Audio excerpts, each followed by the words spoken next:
نحمده ونصلي ونسلم على رسول الحبیب الکریم اما بعد فاعوذ باللہ من الشیطان الرجیم بسم اللہ الرحمن الرحیم۔ سورۃ الاحزاب مبارکہ قرآن پاک کی ترتیب کے لحاظ سے 33ویں سورہ ہے۔ اس میں 73 آیتیں ہیں اور اس کے 9 رکوع ہیں۔ یہ سورہ مبارکہ مدینہ طیبہ میں نازل ہوئی۔ مضامین کے لحاظ سے دیکھا جائے تو اس سورہ مبارکہ میں تاریخ اسلام کے اہم واقعات بیان کیے گئے ہیں۔ عرب کے جاہلانہ رسم و رواج میں انقلابی نوعیت کی اصلاحات کی گئی ہیں۔ حضور سرور عالم صلی اللہ تعالیٰ علیہ وآلہ وسلم کی خانگی زندگی کے کئی گوشوں کو ظاہر کیا گیا۔ ازواج مطہرات اور خاندان رسول کو خصوصی ہدایات اور ارشادات فرمائے گئے۔ مسلم معاشرے میں مرد و زن کی آزادانہ اختلاط کو روکا گیا۔ پردے کے نظام کو بروئے کار لانے کے لیے ابتدائی ہدایات دی گئیں۔ حضور سرور کائنات صلی اللہ تعالیٰ علیہ وآلہ وسلم کے خاتم النبیین ہونے کا اعلان فرما دیا گیا۔ ان تمام امور نے اس سورہ مبارکہ کو بڑی اہمیت بخش دی ہے۔ اس سورہ مبارکہ کے آغاز میں عہد جاہلیت کی رسم و رواج پر کاری ضرب لگائی گئی، لیکن اس سے پہلے فرما دیا گیا کہ بندہ مومن پر لازم ہے کہ اپنے رب ذوالجلال کے ہر حکم کی بے چون چرا تعمیل کرے، اور اگر ایسا کرتے ہوئے اسے لوگوں کی ملامت کا نشانہ بننا پڑے یا لوگوں کی برہمی اور مخالفت کا سامنا کرنا پڑے تو ذرا نہ گھبرائے، بلکہ اپنے رب کریم پر توکل کرے اور اپنے سارے کام اس کے سپرد کر دے۔ اس سے بہتر کارساز اور کون ہو سکتا ہے؟ ساتھ ہی یہ نقطہ بھی بیان کر دیا کہ دل ایک ہی ہوتا ہے، یا اس دل میں دنیا کی محبت ہوگی یا اللہ کی، ان دو میں سے ایک کا انتخاب ناگزیر ہے۔ اگر انسان کے پہلو میں دو دل ہوتے تو ممکن تھا کہ ایک دل میں خدا اور دوسرے میں دنیا کو جگہ دیتا، لیکن دل صرف ایک ہی ہے۔ اب یہ تمہاری مرضی ہے، چاہے اسے بیت اللہ بناؤ چاہے دنیا کے سپرد کر دو۔ اس کے بعد عہد جاہلیت کی دو رسموں کا خاتمہ کر دیا۔ ایک یہ کہ اگر کسی کی زبان سے اپنی بیوی کے لیے ماں کے مثل لفظ نکل جاتے تو وہ ہمیشہ کے لیے اس پر حرام ہو جاتی، اس لیے اس رسم کو باطل قرار دے دیا، اور لیکن بیوی کو ماں کہنے کو پرلے درجے کی حماقت قرار دیا اور ایسا کہنے سے بھی روک دیا گیا، اور اس قسم کی غیر ذمہ دارانہ گفتگو پر کفارہ دینا لازم ہو گیا۔ دوسرا رواج جو ان میں یہ تھا وہ یہ کہ اگر کوئی شخص کسی دوسرے کے بیٹے کو اپنا منہ بولا بیٹا یعنی متبنہ بنا لیتا تو وہ ہر لحاظ سے اس کا حقیقی بیٹا شمار ہوتا۔ ایک اجنبی بے حجابانہ وقت بے وقت جب آنے جانے لگتا تو کئی اخلاقی قباحتیں جنم لینے لگتیں، اس لیے ضروری تھا کہ اس رسم کو ختم کر دیا جاتا۔ سرور عالم صلی اللہ تعالیٰ علیہ وآلہ وسلم نے خود عملی طور پر اس رسم کو جڑ سے اکھاڑ پھینکا۔ چنانچہ حضرت زید رضی اللہ عنہ جو حضور صلی اللہ علیہ وآلہ وسلم کے متبنہ تھے، ان کی زوجہ حضرت زینب رضی اللہ تعالیٰ عنہ سے بعد طلاق آقا علیہ الصلوۃ والسلام نے نکاح فرما کر اس قبیح رسم کا خاتمہ کر دیا۔ فرمایا جا رہا ہے وہ تمہارے دینی بھائی اور دوست ہیں۔ اگرچہ بدفطر لوگوں نے طوفان بدتمیزی بپا کیا، لیکن حضور سرور کونین صلی اللہ تعالیٰ علیہ وآلہ وسلم کی آفتاب سے تابندہ تر زندگی اور سیرت کے سامنے وہ فتنہ اپنی موت آپ مر گیا۔ سبحان اللہ۔ فرمایا جا رہا ہے لقد کان لکم فی رسول اللہ اسوۃ حسنہ، یعنی بے شک تمہارے لیے رسول پاک صلی اللہ علیہ وآلہ وسلم کی زندگی بہترین نمونہ ہے۔ عام طور پر سیاسی رہنماؤں کی خانگی اور پبلک زندگی الگ الگ ہوا کرتی ہے، ان میں واضح تضاد پایا جاتا ہے۔ وہ دوسروں کو تو سادگی کی تلقین کرتے رہتے ہیں اور ان کے اپنے گھروں میں عیش و عشرت کی بھرمار ہوتی ہے۔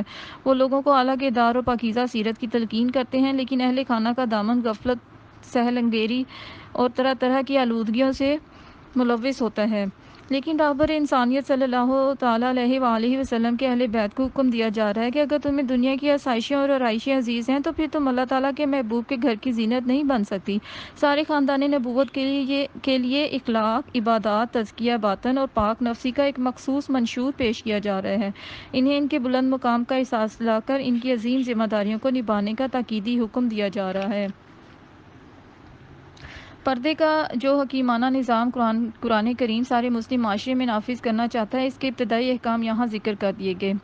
مسلم خواتین کو فرمایا جا رہا ہے کہ ایسی نرمی سے بات نہ کرو کہ طمع کرنے لگے وہ جس کے دل میں روگ ہے، نیز باوقار طریقے سے گفتگو کیا کرو اور ٹھہری رہا کرو اپنے گھروں میں، نیز اپنی آرائش کی نمائش نہ کیا کرو، اور نماز قائم کرو اور زکوٰۃ دو اور اطاعت کرو اللہ تعالیٰ کی اور اس کے رسول مکرم صلی اللہ علیہ وآلہ وسلم کی۔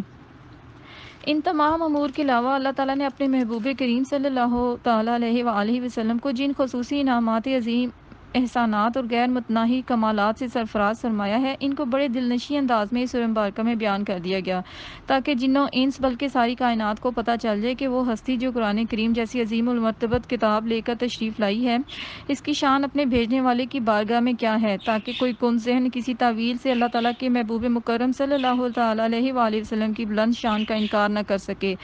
فرمایا وہ اللہ تعالیٰ کا بھیجا ہوا اور خاتم النبیین ہے۔ اس سراج منیر کے طلوع ہونے کے بعد چراغوں، ستاروں اور چاند کی روشنی کی ضرورت نہیں رہی، اب کوئی نیا نبی نہیں بھیجا جائے گا۔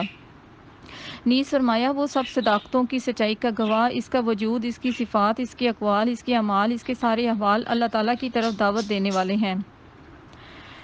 آیت نمبر 40 میں فرمایا ما کانا محمد آبا احد من رجالکم ولکن رسول اللہ و خاتم النبیین، یعنی محمد صلی اللہ علیہ وسلم تم میں سے کسی کے باپ نہیں ہیں، لیکن وہ اللہ تعالیٰ کے رسول ہیں اور خاتم النبیین ہیں۔ سبحان اللہ۔ پھر فرمایا ان اللہ و ملائکتہ یصلون علی النبی یا ایھا الذین آمنوا صلوا علیہ وسلموا تسلیما، یعنی بے شک اللہ تعالیٰ اور اس کے فرشتے اس پاک رسول پر درود پاک بھیج رہے ہیں، اے ایمان والو تم بھی میرے محبوب رسول پر، اس آفتاب عالمتاب پر درود و سلام بھیجا کرو۔ آمین۔ سبحان اللہ۔ آگے فرمایا کہ جو لوگ ایذا پہنچاتے ہیں اللہ اور اس کے رسول کو، اللہ تعالیٰ انہیں اپنی رحمت سے محروم کر دیتے ہیں، دنیا میں بھی اور آخرت میں بھی، اور اس نے تیار کر رکھا ہے ان کے لیے رسوا کن عذاب۔ اور جو لوگ دل دکھاتے ہیں مومن مردوں اور مومن عورتوں کا بغیر اس کے کہ انہوں نے کوئی معیوب کام کیا ہو، تو انہوں نے اٹھا لیا اپنے سر پر بہتان باندھنے اور کھلے گناہ کا بوجھ۔ استغفر اللہ۔ آخر میں فرمایا جا رہا ہے یا ایھا الذین آمنوا اتقوا اللہ وقولوا قولا سدیدا، یعنی اے ایمان والو اللہ تعالیٰ سے ڈرو اور ہمیشہ سچی اور درست بات کہا کرو۔ نیز فرمایا جو شخص حکم مانتا ہے اللہ تعالیٰ کا اور اس کے رسول پاک کا، تو وہی شخص حاصل کرتا ہے بہت بڑی کامیابی۔ فرمایا ہم نے پیش کی یہ امانت آسمانوں، زمین اور پہاڑوں کے سامنے کہ وہ اس ذمہ داری کو اٹھائیں، تو انہوں نے انکار کر دیا اس کے اٹھانے سے، اور وہ ڈر گئے اس سے اور اٹھا لیا اس کو انسان نے۔